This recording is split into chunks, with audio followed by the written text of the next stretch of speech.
After a panel who featured 3 interior ministers and an European commissioner, it will be hard for us to live up to the expectations. Important issues, migration, integration into Schengen, but I think that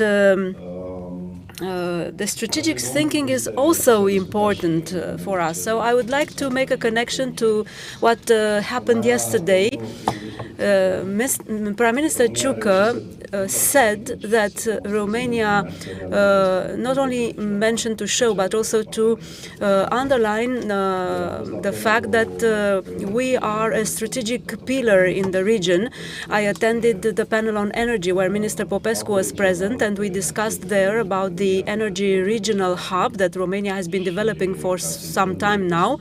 And to go to the topic of today's panels, I would like to tell you that our panelists today are specialized in this field, and I would like to ask them if we can also have some ambitions in the field of becoming a technological hub.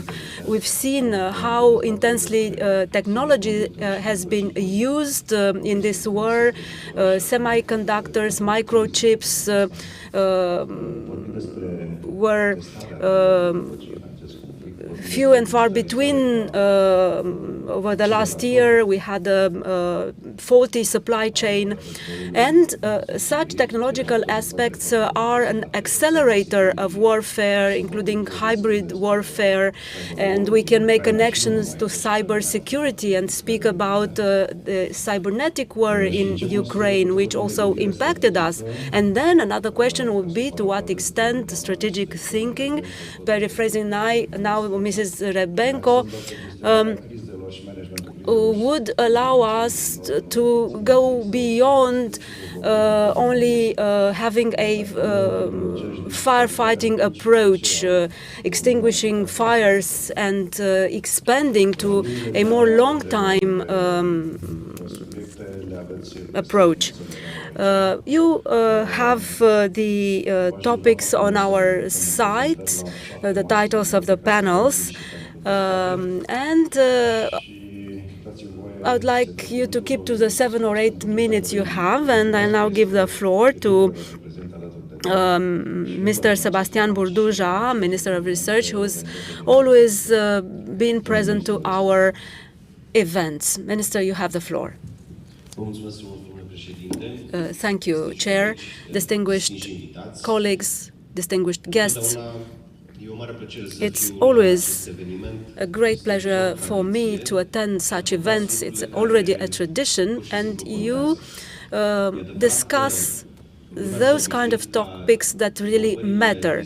The people have grown accustomed to see disruptive attacks coming from this technological aspects. The TARPA model has changed everything. A lot of the things that we use in such devices have been invented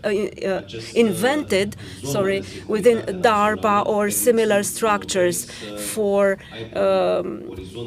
research with regard to natural security, allowing us to have more stability, funding, predictability, and all these are elements to support innovation in security, dual-use equipment, military and civilian.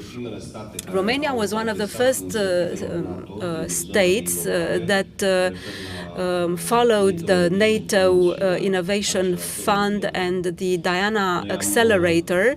So we signed and did everything necessary to be part of these initiatives. And Romania is now present on this NATO Innovation Map, which is a very good thing to do.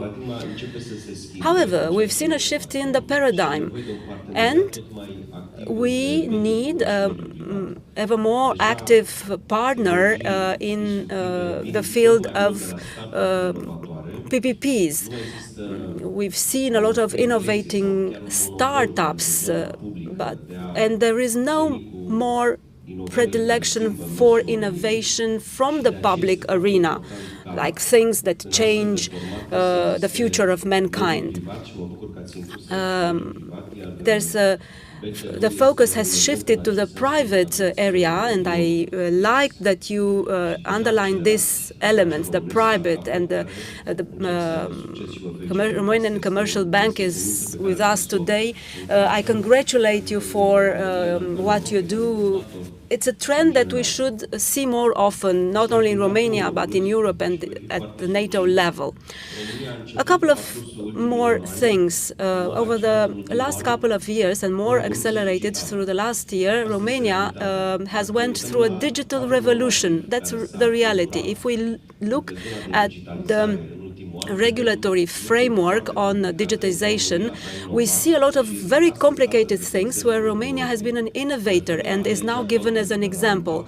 For example, the government decision on the governmental hub. These are very complicated legal acts requiring over 30 opinions, including from the Superior Committee for the Defense of the Country. It's difficult to have over 30 opinions from public bodies, institution, agency active in the field of the security, and to present them in the government and in the parliament. And I would like to say that President Sabin has always helped us.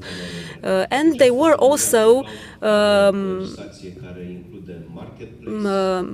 landmarks in the National Resilience Plan. And now this law has elements, for example, with regard to citizens' data, when the state would access this data, data classification and taxonomy, what kind of data you can access within the governmental hub or in a private businesses hub. There's another very important area where we made strides ahead, cyber security. We have a law on cyber security and defense. It was quite complicated bill, and the Constitutional Court has passed a historic decision.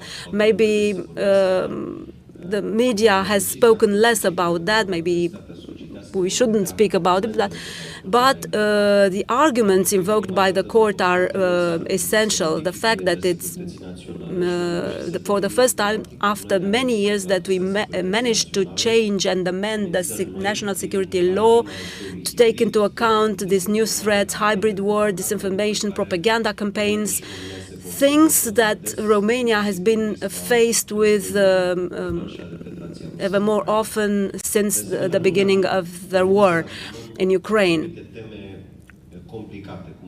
We've also taken upon complicated issues such as the Kaspersky law. It was a phenomenon within the Romanian public administration. It is an antivirus software, Kaspersky. A lot of public administration bodies bought it via public procurement. We've banned it, and now Romania is one of the EU states, together with the US, that have banned this solution given to its cyber threats. We also issued a recommendation to ban the use of the TikTok app on the devices of public servants. And in doing so, we joined the EU Parliament and the Commission and the Council that have taken similar measures, not to mention the US and other countries. And last but not least, with regard to AI, we have a Supreme Council for the Defense decision with regard to artificial intelligence. Romania is the last of the EU member states that doesn't have a strategy for AI. And once again, I have to thank President SărMAș for having launched a procedure to have a national strategy, and we hope to adopt it by the end of the year. At the same time, within the government and the ministry, we have an AI operational committee that has gathered the most brilliant minds, and they have set the direction to advance, and we also focus on education, preparing the next generations in this regard. So we are trying to pick up the pace based on the talented human resources tradition in mathematics and informatics to be where we need to be.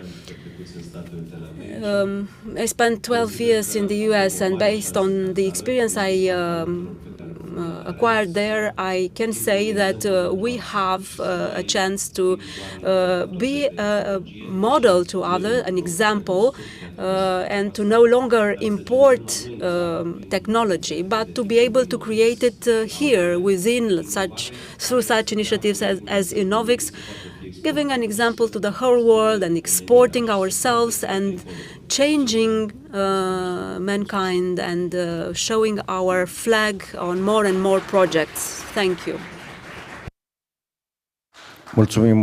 Thank you, Minister, for your brief presentation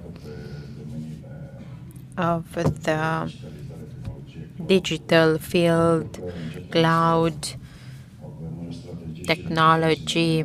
I am glad that we started adopting legislation on this field because we were lagging behind. And there are 3 new threats introduced, and they will have a full impact because we are in a hybrid war, whether we want to admit it or not. So we need a strategy also for AI. And I want to invite Mr. Sabin Sță from the Chamber of Deputies to present to us the role of AI in crisis management.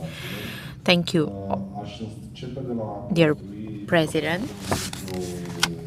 I would like to continue on the same line of thoughts as those exposed by Minister BURDUJA. When it comes to digital transformation, things gain a new dimension because we are speaking more and more about blockchain, emerging technologies, AI, and yes, we need to modernize the country also when it comes to technology. And I think in the past year, the initiatives in this respect have gained a new momentum, a new perspective. Because AI and emerging technologies can help us manage crisis. No crisis from now on will be managed without emerging technologies. And digital weapons such as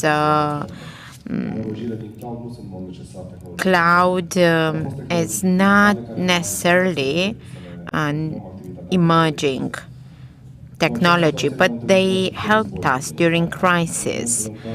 At the beginning of the Ukrainian war, in Ukraine, Ukraine put their digital solutions in their cloud. This cloud infrastructure is no longer an emerging technology. And if we analyze the technology being used today in Ukraine on the battlefield to support the population, we can see a lot of AI, IoT, drones using AI. So all tools managing this war and this crisis involve emerging technologies. And part of the technology used now in the war in Ukraine is produced in a Cluj-based company, in a Romanian company. And emerging technologies also have a strong impact in the strategic decision-making process, and we should take inspiration from the private environment. And I want to tell you a well-known story, the Netflix success story, because in the 90s they were renting out DVDs, and then they decided to collect data about users' preferences and search online and so on and so forth. And then they realized they should use this information with the help of AI and creating an algorithm, Netflix Price, that constantly improves services provided to their customers. And this led to a giant generating more than 50% of the internet search. So AI and technology can be used in order to take strategic decisions. Maybe we think it's enough to think about AI when we need to adopt strategic decisions and manage crises, but IoT can also help us monitor environments and take decisions based on collected data. And there are cities across the world where IoT devices with sound detection can tell you the type of caliber used when the city was hit, was attacked. And blockchain can be used as an emerging technology to secure supply chains and their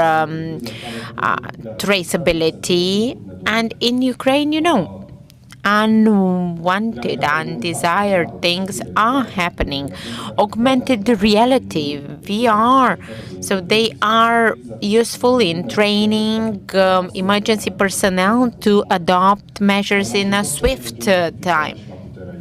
But let's go back to AI and its power. The quantity of data we have today allows us to carry out highly complex analysis, such as emotional analysis, government, such as the Ukrainian government or the Romanian government can adjust their strategies, taking into account the, temperature of the population, their reactions, their emotional reactions to certain topics, so we can correctly act and intervene in crisis situations in order to prevent the escalation. I can see certain things in AI, but if you remember the match between Google team and the Chinese opponent, the AI took a decision to make a move nobody foresaw. So deep learning, this is a model that revolutionized AI and allows us to process huge quantities of data and information.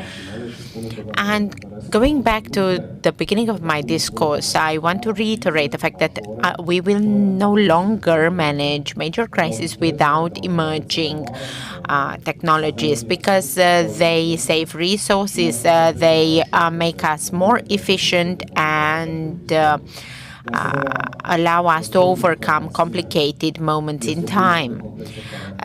The war in Ukraine is such a complex crisis that can't be tackled in a traditional manner anymore. This is why using emerging technologies is of huge importance. Data-driven diplomacy is no news anymore. AI can help diplomats and states enter partnerships with other states and manage difficult situations. We can analyze social media reports, geopolitical trends, and we can come up with better tailored messages in order to be able to allow our diplomats to negotiate better. So there are many scenarios where AI can help us in managing crisis. Thank you very much. I hope I managed to stay within my allotted minutes. Thank you. Thank you very much, Mr. Minister. Yesterday we mentioned cybersecurity, AI, and predicting atypical behaviors in a very fast pace. You mentioned many trends on emerging technologies, and I wrote down some ideas because our research topics at Patriot Fest included some of your ideas. I want to salute Marcel Foca, the manager of Patriot Fest from New Strategy Center. Minister BURDUJA mentioned the steps and the involvement of new technologies in our present day. We at Patriot Fest started our efforts 6 years ago, but technology accelerators are also an important topic, and I want to give the floor to Mr. Ionuț STANIMIR, who wants to tell us about these accelerators and strategic thinking in Romania, especially in the banking field. Thank you for the invitation. I will start with an observation. And I will also conclude with this kind of observation. We are undergoing major changes, technical changes, and they need a certain type of leadership. You need to marry the new technology with the old one, and this will be very difficult. So I admire the two young leaders in public policy and in the Romanian society who are speaking, promoting this technology for a better society. And at the end of my intervention, I will conclude my speech with the same line of remarks. I was in Washington with Innovix, a startup in our accelerator. So Innovix filtered 2,000 startups in Romania, and we went there to Washington with 6 startups. And there are some conclusions to draw. Follow the money is the first one. So Select USA, the State Secretary Raimundo said 3 things. $3 trillion invested in chips, new energy, and advanced manufacturing, all covered by a blanket of new skills, an initiative that has never been seen before. So the Romanian startups and the regional startups don't know how to tap America yet. They want that, but they don't know how. They would want to follow the money, but we need to have a discussion there. And then another very optimistic discussion with an Ethiopian friend of mine who was telling me that they have a minister who studied in Romania and So they asked us about our production infrastructure in Romania. And I told him it's not good news, but the shift of technology will make everything that is standing now obsolete. This is what he told me. He was telling me about new technology to produce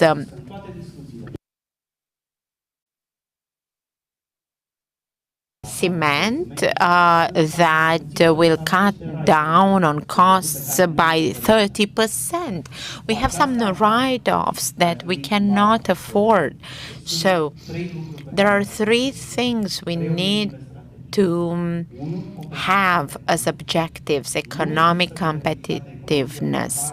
There is no such competitiveness without involving the big investment chains. If you have $3 trillion in new energy models, chips, and advanced technology, then we should follow the money. Then, secondly, follow the networks, and we need to go to the US very often with hundreds of startups on hundreds of occasions, and Minister BURDUJA emphasized that these efforts need to scale up, and the parliament, the ministry, the private environment should focus on the USA, and we need an investment radar. And then there is a need for a special kind of leadership to make all these happen. We need people that would promote in our society and in the region foresight institutions, connections with the diaspora, and also diplomatic connections at the highest level possible, but only with leaders that understand the direction of this world and the fragmentation potential. Is this possible? Thank you very much. On this stage, there are three such leaders, you included. Thank you. Thank you, Mr. STANIMIR. Follow the networks. Yeah, we somehow identify ourselves in this trend, follow the networks, because we try to put people and ideas together. And if the outcome is positive for the country, for the region, then we did our job well. Thank you for your presentations. Now I want to open the floor for discussions and questions, but please introduce yourselves before taking the floor. Te rog, Marcel. Please, Marcel. I have a comment to make. It's not a question. Considering that we are at a forum on security topics and we have the leaders of digitalization on stage, I want to draw your attention on the following issue. Ukraine had to buy a lot of drones, many drones. They also contacted producers to receive more drones, small commercial drones, not military drones. And then they had to train 10,000 drone pilots who are able to use the drone for a military purpose. Which structure dealt with this endeavor? The Digitalization Ministry, because a military man can't absorb the novelty in such a brief time, so the entire action unfolded due to the Ministry of Digitalization in coordination with the Ministry of Defense. So it's for me. Yeah, there is a Minister for Digitalization in Ukraine who is a very competent person. They have an app called DIA. The vision is to have the state, all public services on your cell phone, all IDs, birth certificate, marriage certificate, everything is on the app. And then they also educate the citizens, DIA TV, DIA radio, promotes basic digital skills to the population. So more than half of the population has this app and uses it constantly. So on the DESI index on state digitalization and skills, we are ranking on the 27th position out of 27. Yeah, that's for last year, so that's last year's news. Maybe we will climb higher on that ranking. Now, quantic technologies, Romania as a state did not adopt leadership following quantic strategies. We have such a strategy at the Babeș-Bolyai University, and we also have a project on quantic communication with nodes at the Polytechnica University, but we need to catch up a bit, because what we are encrypting on classical technologies, it will be easier to encrypt on the quantic technologies of our enemies. So time is pressing us. Our ministry, with the support of the Ministry of National Defense, takes full responsibility when it comes to this project to streamline everything. Thank you very much. Vile Aprotese, EU high-level advisor for internal security in the Republic of Moldova. My question somehow is related to systemic development. How do you see systemic development of what we are discussing here? Because I've read an analysis about EU funding available, and with each enlargement of the EU, the cohesion funds are decreasing. We can see some increase, but single-digit percentage increase.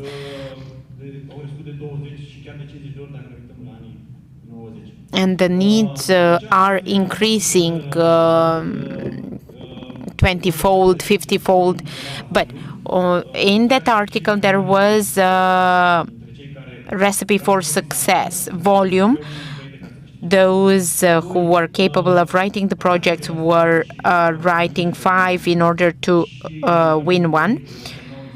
And TNO, the Netherlands, or other research institutes managed to win the funds. But I want to ask about how to apply on the EU Commission's website. With Marcel Fota, I wrote a project, but we lost. And the conditions there stated that you need 16 institutions to be eligible for a fund. Yes, it was an innovation and research fund of 5 million, but you can also make mistakes. Thank you.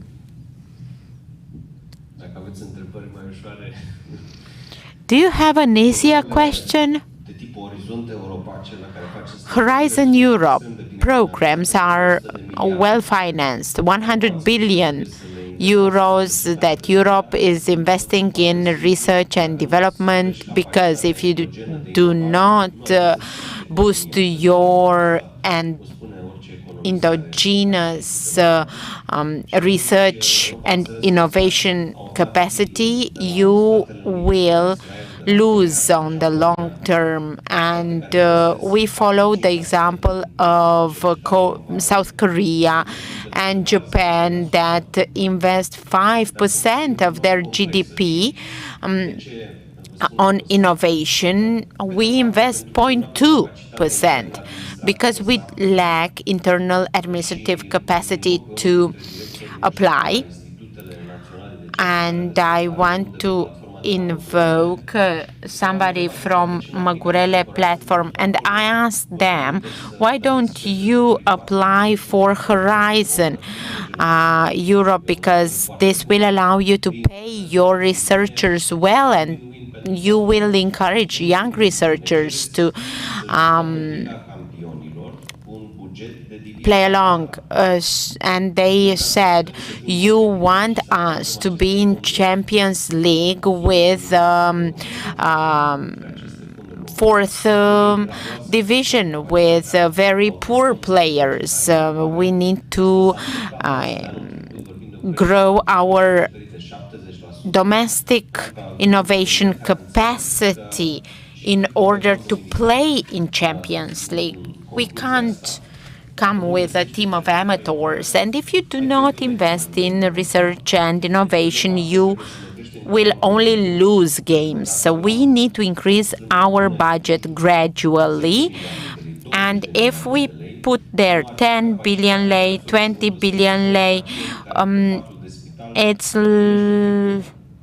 like giving to a patient who is on his or her deathbed a steak.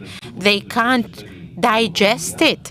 So we need to insist on the results and increase the budget for research and development, and somehow reform our entities, research entities. 70 belong to the academy, some dozens belong to universities, and that's it.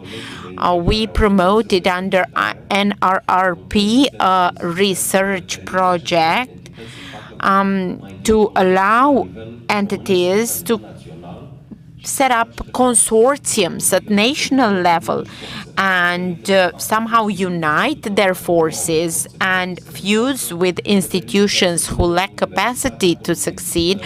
They can even include universities in their consortiums to increase their capacity and their budgets. But we are also lacking marketing at research institute level, because they don't know how to sell themselves, how to promote themselves. We had the Open Doors Day the other day, and the institutes didn't even have business cards. I mean, they didn't know how to sell what they produced. They are very happy that they receive licenses, and that's it.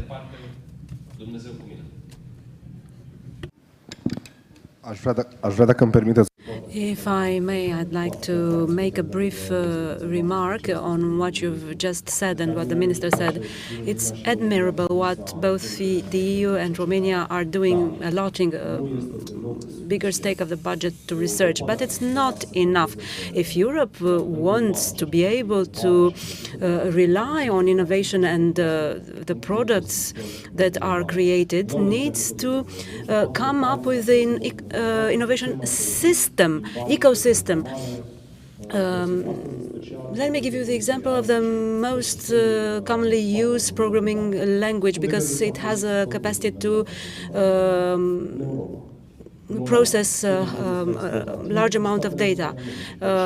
It was invented in Europe, but it grew in the US. Why? Because they have a big innovation ecosystem.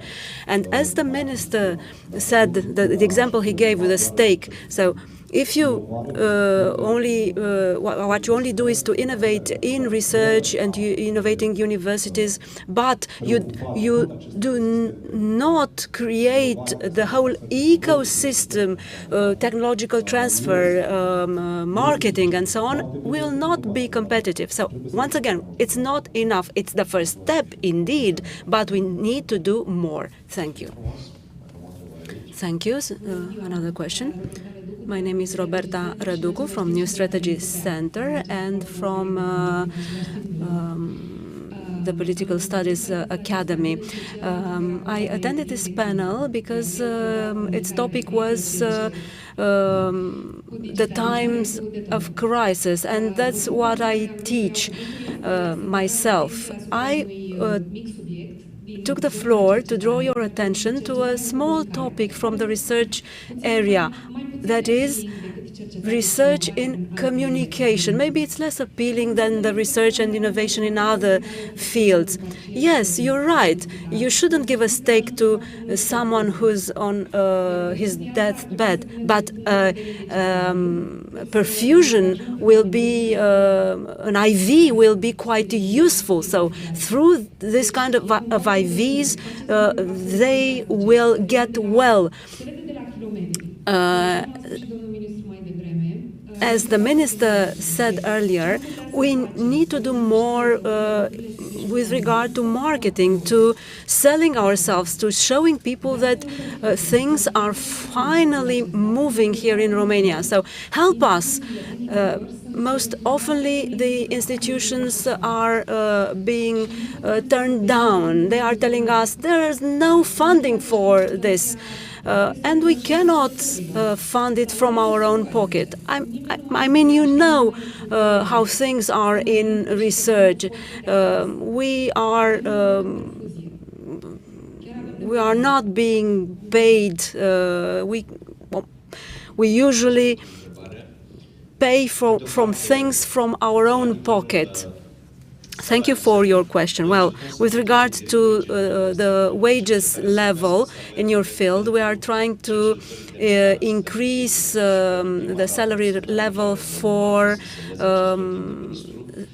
starting researchers, and we connect. So we make connections and we try to balance things between the general manager's salary and the researcher's salary.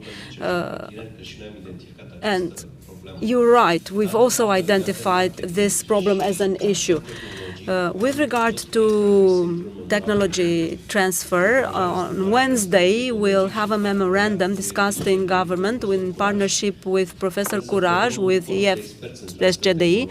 We need to train experts that will then work in these institutes and make a connection to the market, because the private environment doesn't know what our institutes are researching, and the other way around. So we try to create bridges.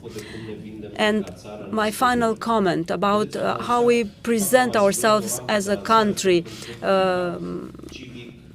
We've launched a pro bono civic project, Lyon project, and we've been attacked in Romania ever since we've launched. People didn't understand what the idea behind was.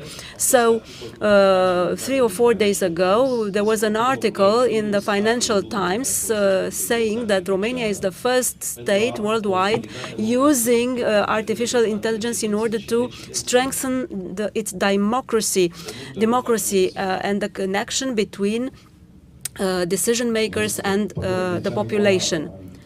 Maybe it will have had more. It would have had more success if they called it Ioana and not Ion. I'd like to ask a question myself. And it's a question that goes to all our speakers today. With regard to digital education, everyone's concerned about it. I also refer to education done in school, formal one, but also informal or continuous and lifelong education for adults.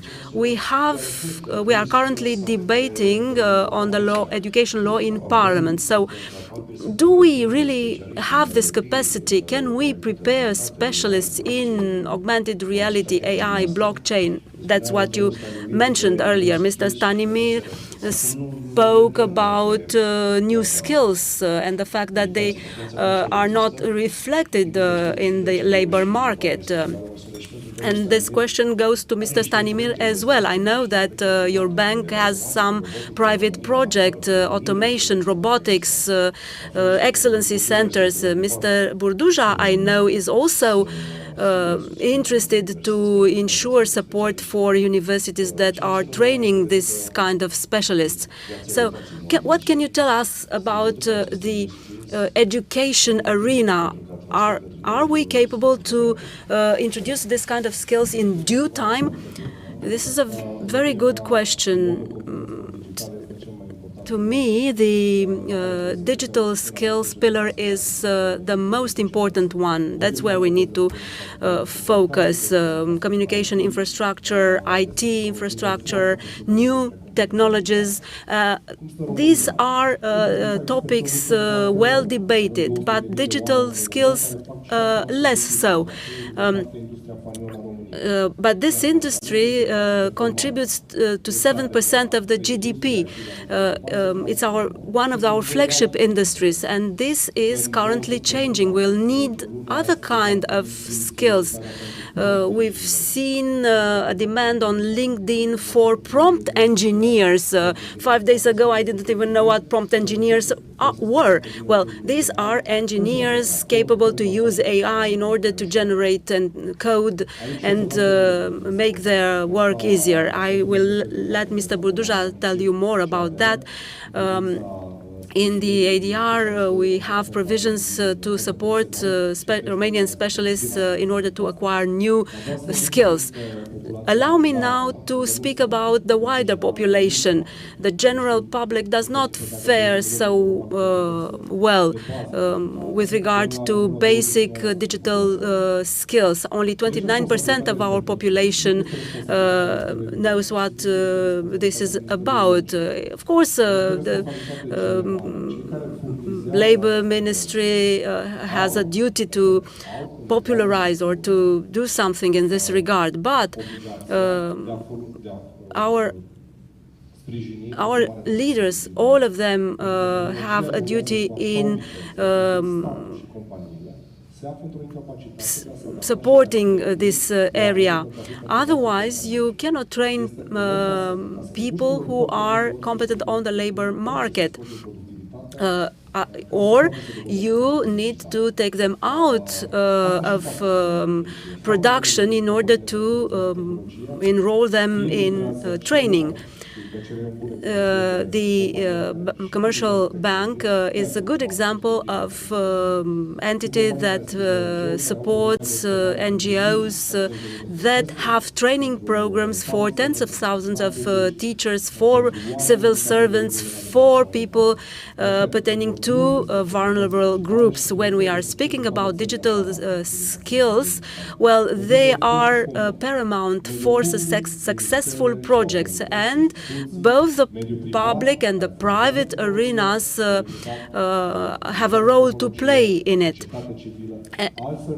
Otherwise, we won't be able to move forward if only the public institutions have a mandate in this regard. Romania will be broken in two. We'll have a group of people who will be capable to use emerging technologies, and another group who not only will not be able to use them, but they will reject technology, feeling that they are not a part of the transition, and they will insist that technology is only there to harm you, and so on.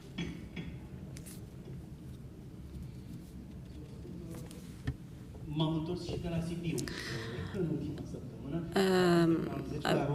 visited Sibiu with a road show. It is the 10th we're doing. A lot of companies and public administration bodies in Romania take part in this road show, trying to teach these things directly, not on TV. We are trying to build a strategic foresight for public institutions and for SMEs, and to create that critical mass we were talking about earlier, to be able to attract the 100 billion euro. Most certainly, we can not only rely on 200,000 people. We need millions, 10 million people. This is important, and we need to work together with universities. Strategic thinking means money, education, and administrative decisions. And speaking about education, of course, the sooner we start, the better we'll fare. You've given an example, the Next Tech Lab. I love it. It's a project for robotics education for children. We've trained 60,000 kids in 2 years only. Is it little? Probably, maybe. That's why I was asking you. I am familiar with the project and I know who initiated it. The initiator has convinced me to teach my class in the Economic Sciences Academy. Minister, for the concluding remarks, I agree with my friend Sabin SțăRMAFT that digital education and skills are mandatory. We have a digital gap. I mean, people who do not have access today to resources, education, and technology. They will be left behind, and the social inequalities will only grow. Romania has considered this problem via the RRP. There is an approach. We have 1,000 rural libraries that will be equipped. 100,000 Romanians will be trained to acquire basic digital skills in a partnership with the World Bank. So most probably we'll have the best digital skills curricula to popularize this through the population. We also have a partnership with the Romanian postal offices, because the mailman reaches everyone, even those who do not have access to technology. And we've equipped them with now 9,000 digital devices, PDAs, and they have the possibility to engage with every Dick, Joe, and Harry, and to show them how to maybe have access to their administrative documents.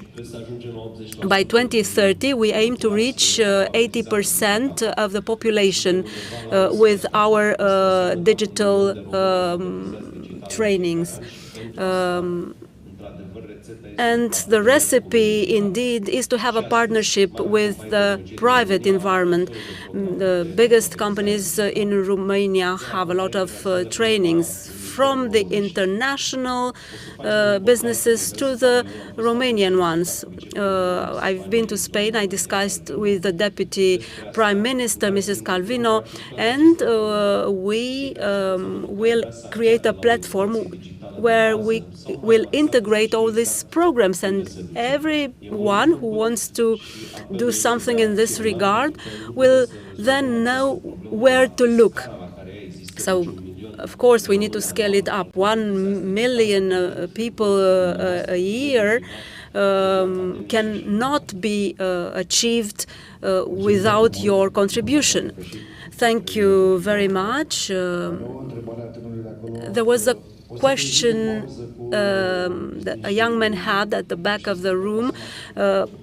Please ask it during the break. Thank you for your very concrete remarks. We now have tangible objectives, and we'll certainly speak about them during the next edition of this